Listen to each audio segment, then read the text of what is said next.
તો ચાલો હવે સાંભળીએ કવિ શું કહેવા માંગે છે with Miss Rekha Nair. Keep listening, teachers tune, learning through the waves. नमस्कार, मैं हूँ रेखा नायर. आज मैं 2 कविताएं पढ़ने वाली हूँ.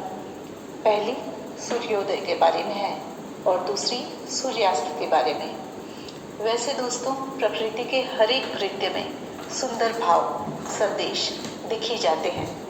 फिर चाहे वो बारिश हो या बयार, फूलों का खिलना हो या चांद का जलना. और ऐसे प्राकृतिक कृत्य में एक कवि कैसे चुप रह सकता है?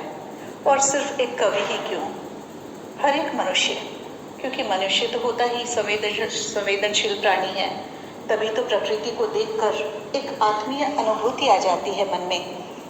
चित्रकार उसे पन्नों पर सजा देता है और गद्यकार गद्य गढ़ देता है.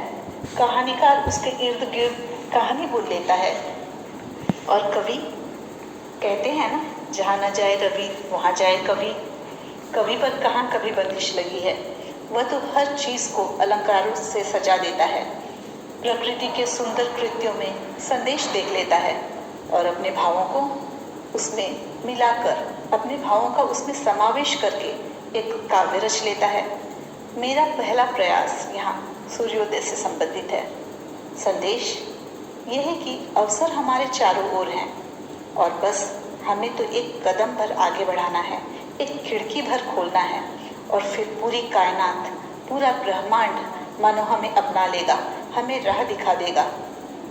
शुरू करना चाहूंगी पहली कविता सूर्योदय. दरीचा खोला, सूरज दिखा.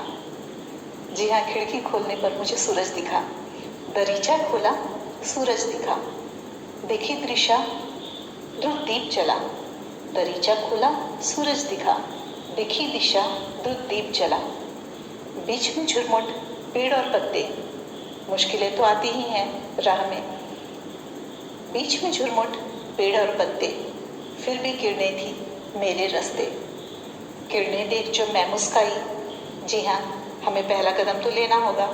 किरणें देख जो मैं मुस्काई, बाँछें फैलाकर प्रतिक्रिया आई.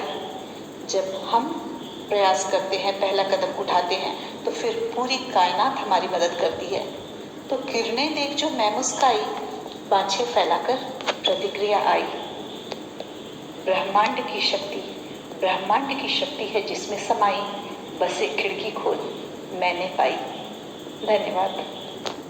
मेरी दूसरी कविता सूर्यास्त के बारे में है. समंदर के किनारे खड़ी मैं सूर्यास्त को देख रही थी और सूर्यास्त ने मुझे मेरे ही जीवन के कुछ पहलुओं से अवगत करा दिया. तो उन्हीं भावों को इन पंक्तियों में मैंने उतारा है कि खड़ी समंदर किनारे में सांझ का सूरज देख रही थी. खड़ी समंदर किनारे में सांझ का सूरज देख रही थी. अस्त में उसके बेसुध में खुद को ही तो देख रही थी. अस्त में उसके बेसुध में खुद को ही तो देख रही थी. पलक झपकते ही मानो आसमानी रंग बदल गया था.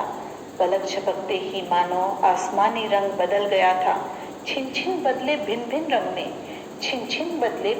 रंग में अपनी गाथा देख रही थी. छिन छिन बदले भिन्न भिन्न रंग में अपनी गाथा देख रही थी. पैरों तले खिसकती रेत सी कितनी चीज़ें छूटी हैं.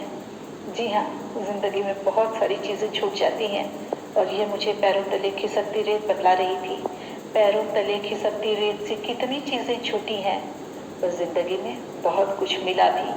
तो पैरों तले खिसकती रेत से कितनी चीज़ें छूटी हैं, मोहक मादक लहरों सी कितनी बातें छू गई हैं. पैरों तले खिसकती रेत से कितनी चीज़ें छूटी हैं, मोहक मादक लहरों सी कितनी बातें छू गई हैं. उफल कर आती हर लहर फिर बुझती लौट जाती है. उफल कर आती हर लहर फिर बुझती लौट जाती है. आने और जाने के क्रम में जीवन संदेश दे जाती है. अंततः अनंत में आना है, मुड़कर मुझे कह जाती हैं. अंततः अनंत में आना है, मुड़कर मुझे कह जाती हैं. धन्यवाद दोस्तों. थैंक यू मिस रेखा नायर. હવે જ્યારે વાત થઈ રહી છે કવિતા